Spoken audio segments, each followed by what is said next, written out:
Approximately half an hour from Pisa is the city of Lucca, which is a quite small city in the province of Lucca. Now, Pisa itself is in the province of Pisa, so there is a definite separation, like a county separation between the two towns. The city itself is famous for its Renaissance era city walls. The old city, is surrounded by these walls, and people just walk around the walls. You can just walk on top of the walls. There are a number of gates that you can pass through, that the road passes through, and mainly named after saints, as you'd expect. Now, early in the 5th century, there was an actual Irish monk who was the Bishop of Lucca, and at one point Lucca was plundered by the King of Germany.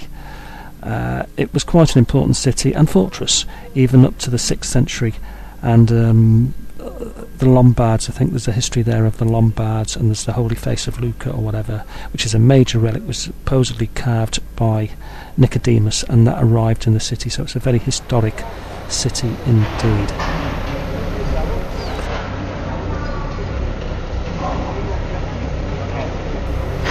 Lucca is the birthplace of composer Puccini, and we see a statue of Puccini there, and also his place of birth.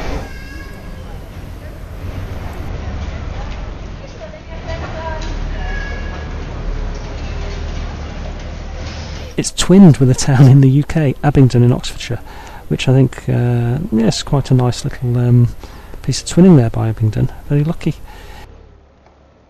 Lucca was actually taken over by Napoleon in 1805. Pope Lucius III came from Lucca. Okay, well, what do we know about it? Well, it was the second largest Italian city-state after Venice, with a republican constitution or commune, which, in other words, it remained independent over the centuries. It wasn't really part, well, it was part of Italy geographically, but it was an independent state. Well, this is Lucca. To be honest, I don't know where I am. I'm on top of the walls, but in theory, if you just walk round, keep walking, you end up where you started from, so you can't get lost. I'm in the shade. All over the top of the walls are trees, otherwise you'd be dead in about 12 hours of the sunstroke. It's steamingly hot, as per usual. They promised us a storm, the storm didn't appear. Marvellous, isn't it? When I wanted one, there wasn't one.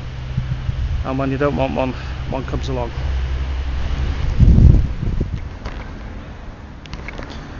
Everywhere you go in Italy, or in Lucca or Pisa or wherever, you come upon fascinating little things, and I think these are 4 wells. 1, 2, 3, 4. And I don't know what that is.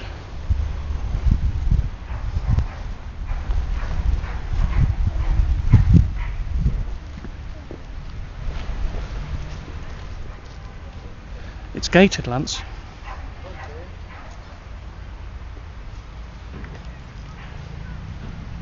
Could that stop you? Fascinating. In 1815 it became a Bourbon-Parma duchy, and then it was finally became part of Tuscany in 1847, and that's when it really became part of the Italian state. Fantastic walls that surround it. They remain intact. The city itself has expanded and modernised and grown, which is quite unusual for cities in the area. Usually the walls, everything's built within the walls, and there's nothing else. The walls themselves actually lost their military importance, and they became a pedestrian promenade. As I say, you can just walk around them, and for a number of years in the 20th century, early 20th century, racing cars would go around the walls. As I say, they're fully intact today, and each of the 4 principal sides are lined with different species of tree.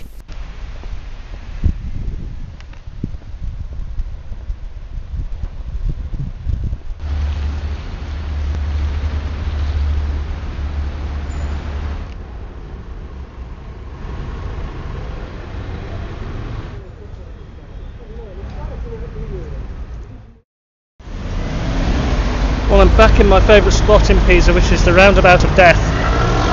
We've seen it already in the daytime. I thought I'd come and have a look at it at night to see if it's any better.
I suppose if anything it's a little quieter, which you'd expect, so we're going to try and cross the road.